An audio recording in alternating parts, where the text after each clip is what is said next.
Okay, today is just quick addition to VQE. Specifically, I guess this is going to go in the TensorFlow Quantum series, even though I don't use TensorFlow Quantum at all. I've been doing so much VQE lately. I feel like I'm becoming a chemist. It seems too close. I need to stay in my ivory tower. But VQE and Cirq, and the reason is I was having a lot of problems in TensorFlow Quantum. Specifically, you might remember from figuring out how to do larger systems. And so in this example, I solved that problem, and we are able to do VQEs of arbitrary size. I should do big VQEs. So if we remember, VQEs are simply minimizing the expectation value of this Hamiltonian, which is broken down into parts, into sums of Pauli terms. And so that's basically the minimization goal. And I have 2, or I guess 3 other discussions on this, so not really going to go over what VQE is about. Just going to go over how to do this in Cirq. So we can get right into it, and we can see that. So getting right into the code, we can see that this is just Cirq code, and I compare some different optimizers here. And so the general overview of this is going to be, I'll go back over here and draw it, is we have our qubits, and we're going to have Rx gates and Rz gates, and then we're going to have the Hamiltonian. Oh, I should specify, we're also going to have C0 gates, for entanglement purposes. And so we're going to do this however many layers. This can be 1 layer. We're going to do this a specified number of layers. And so this is repeated, and then we have the Hamiltonian at the end. So we'll do times L, then we have the Hamiltonian, and then we read out. We have our little measurement operators at the end. And so I go back. It's probably easier not to start at the beginning, actually, but to start at the bottom. So I try out Nelder-Mead constrained optimization by linear approximation, I think, SPSA and Rotosolve, in addition to calculating a real minimum.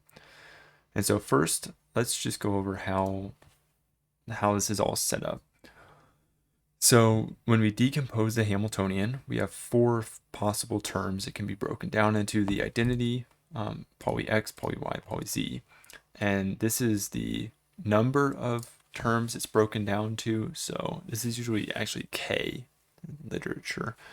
But so if we have a Hamiltonian and we break it down into 3, 4, 5, 100, however many submatrices, this is the number of qubits. So the size of the matrix is 2 to this power. This randomly chooses equally. You could adjust this.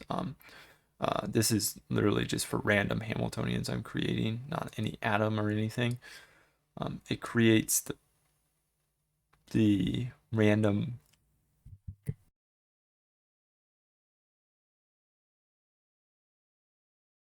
circuit and a random Hamiltonian here,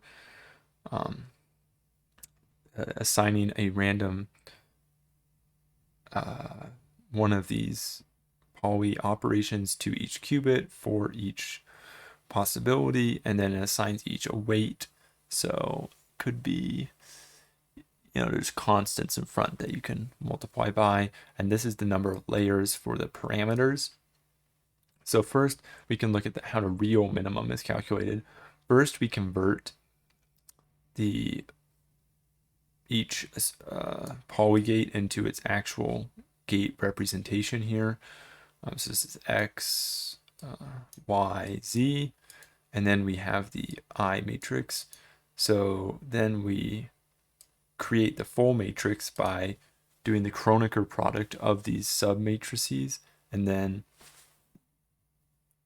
adding them together, multiplied by the weight, and then we do the minimum of the eigenvalue and we return it here. And then for the real VQE, we write it simply as a function of parameters. We create the qubits, however many there are, and then we go through and we get the expectation value for each of the sub-Hamiltonians and add them together. So we have this, first we create the circuit, and then we get the expectation value. And here we're just saying if the output is the I, is the identity matrix, we don't need to measure it. We only measure matrices that aren't identity. And so now we can look at the create VQE. So here we create the parametrized ansatz, and then we do the Hamiltonian, and then we have the circuit. And so now we can go look at this. So all this does is, for however many layers we have, it appends a layer. And so as we saw, the layers are X, R, Z, followed by C naughts for entanglement, and that's all that is.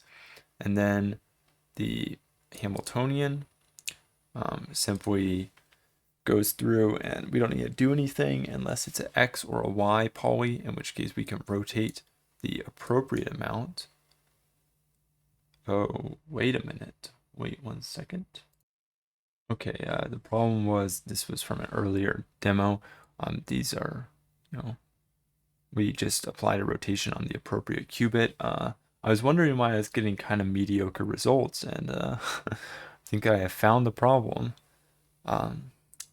And so, yeah, that's so I'm rerunning the experiments now, and that's the same as before. This is all pretty standard stuff. Really, there's not a lot. When we did this in TensorFlow Quantum, we didn't really utilize any of it except for creating it as a model. So we didn't really query this function in the same way. But it's pretty much the same as in TensorFlow Quantum. The only difference is the expectation value calculation. So for the expected value, we simulate it 1,000 times. Usually, you can change that. And then remember, we can go through and we can say that if, because remember, zeros are correlated with the positive, because 0 is measuring it in the, the 0 state is the spin up, which means it's a positive eigenvalue. Measuring it in 1 means you're measuring the down state, which is -1 eigenvalue. And so we can say that if there's an even number of 1s, then the expectation value is, we can say the expectation value is +1 because we're multiplying these values together. So we're multiplying -1 by -1. The 1s don't matter, so the zeros don't count. That's why we can do sum. But the 1s, if there's an even number of 1s, which is basically the sum mod 2, then it's a positive expectation value, otherwise it's negative. Then we divide by that to get the average or our approximation of the expectation value, and then we can return. And so we have this whole setup ready, and then we try a bunch of different techniques. Down here And we can see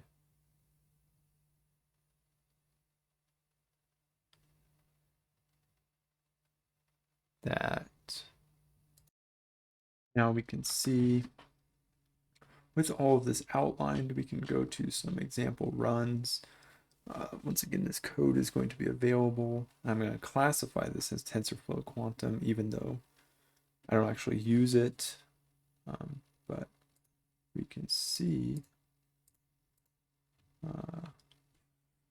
an example up here of different techniques. It's important if you're really trying to get to the minimum to use repeated measurements and start from repeated initial values. As we saw in the RotoSolve video, Nelder-Mead has a pretty big variance, and so it's important to start off with different values if you really care about it. Here's an example of a 5-qubit or 32 by 32 matrix. We can see in this case Kobila or Kobila, I don't know how you say it, is the best, but it's still not very close. Here's a 2 by 2, or sorry, 4 by 4, 2 qubit by 2 qubit I'm currently running. We can see currently it looks like SPSA is doing pretty well. It should print out RotoSolve shortly. If it doesn't do so, I guess I'll just pause and wait. Okay, there we go. We can see RotoSolve finished and the real minimum is there. You can see SPSA and Kobila are good choices.